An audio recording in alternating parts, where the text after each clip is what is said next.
pour le paramétrage réseau, comme l'adresse du réseau, le masque, l'adresse du routeur et des serveurs DNS, tout ça, c'est commun à toutes les machines du réseau. Autant certains paramètres, comme l'adresse IP ou le nom de la machine, il faut que le serveur DHCP puisse distribuer différemment ces paramètres-là et les gérer correctement afin de ne pas avoir de conflit. Pour cela, le serveur DHCP utilise une plage d'adresse IP dynamique.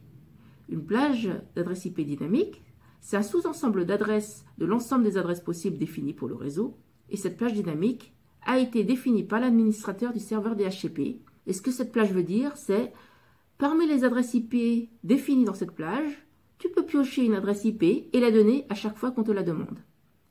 Tu feras juste attention à bien gérer à qui tu attribues les adresses pour ne pas donner deux fois la même à deux machines différentes. Alors voilà, dans le cadre bleu, la configuration du serveur DHCP que l'administrateur a écrit. On voit en bleu les paramètres généraux communs à toutes les machines du réseau. Et ici, avant le cadre blanc, la plage d'adresses disponibles que le serveur DHCP peut attribuer. De 123.45.67.80 à 123.45.67.94.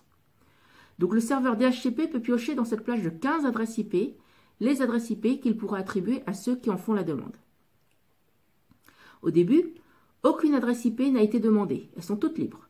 À un moment, on suppose que la machine A se connecte et demande par diffusion sa configuration réseau.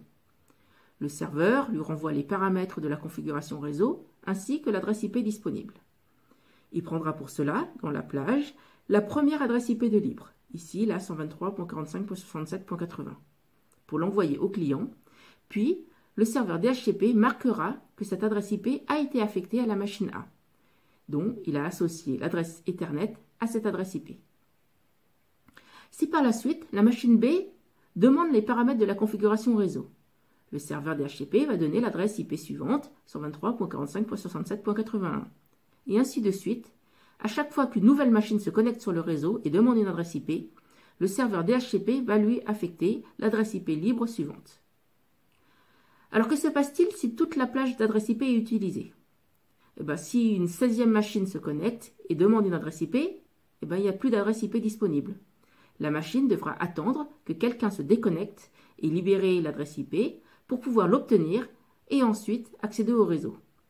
Donc c'est à l'administrateur réseau de bien dimensionner sa plage réseau afin que de tels cas n'arrivent que très rarement. Alors plus en détail, comment ce protocole DHCP fonctionne-t-il?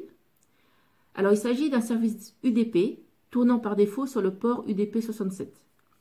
Ce protocole d'attribution d'adresse est le protocole DHCP, Dynamic Host Configuration Protocol, et en réalité, il s'agit d'une évolution d'un vieux protocole appelé BootP qui tourne également sur le port UDP 67.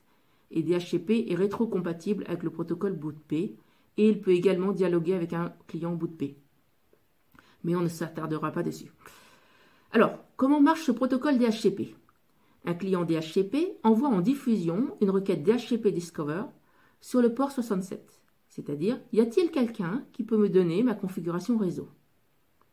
Si un serveur DHCP entend ce message, ce serveur DHCP répond avec un message DHCP Offer et lui envoie les paramètres de configuration réseau dont l'adresse IP attribuée.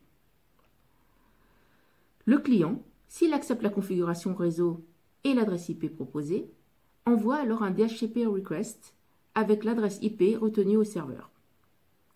Le serveur marque alors dans sa base DHCP que l'adresse IP donnée n'est plus disponible en y inscrivant l'adresse Ethernet du client en face de l'entrée de l'adresse IP attribuée et ensuite envoie le message DHCP ACK au client. Alors vous pourrez, lors des TP avec un sniffer comme Wireshark, analyser les messages envoyés par le client et le serveur. Vous verrez ainsi, par exemple, que la trame DHCP Offer comporte les champs adresse IP proposée, l'adresse IP du serveur, l'adresse du routeur par défaut et dans le champ options des paramètres réseau supplémentaires à communiquer sous forme de couple nom de champ et valeur, comme le serveur DNS à utiliser, le nom de domaine, etc.